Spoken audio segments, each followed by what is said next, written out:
ایک اللہ والے تھے، انہوں نے گندم کی خریداری کی تاجر تھے،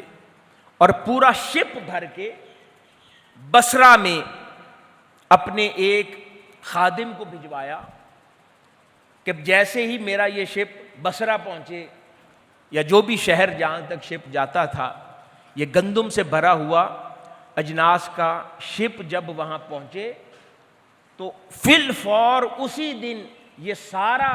گندم فروخت کر دینا بازار میں۔ اپنے خادم کو جو وہاں پر ان کی کمپنی کا امپلائی ہوگا اس کو خبر دی۔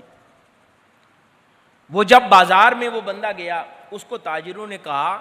کہ اب واپس خط و کتابت کیا کرو گے اپنے مالک کو، تو جمعے تک اس کو مؤخر کر لو، تو جمعرات کو اس کا ریٹ بڑھنے والا ہے تو اس کو ہولڈ کر لو، تو جمعہ کو بیچنا تو تمہارا مالک بھی خوش ہو جائے گا، زیادہ منافع ہوگا، اس کو نفع مل جائے گا۔ اس نے جمعے تک روک لیا اور جمعہ کو اس کو اچھا نفع ملا، اور اس نے اپنے مالک کو خط لکھا،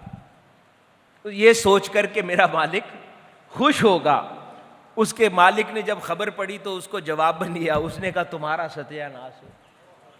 مجھے تباہ کر دیا، مجھے برباد کر دیا۔ یعنی سوچ کا معیار دیکھیں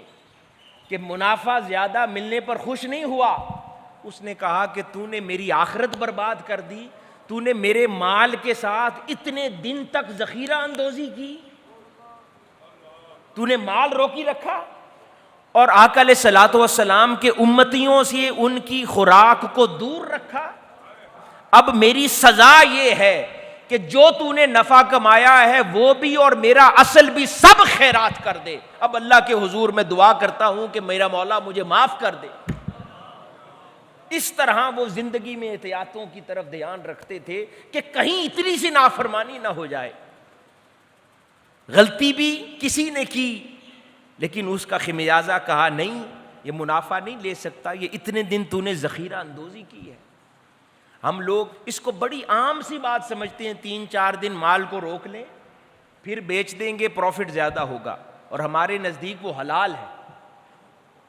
جبکہ یہ بزرگ اتنی احتیاط برتتے تھے، ان کے نزدیک یہ حلال نہیں ہوتا تھا۔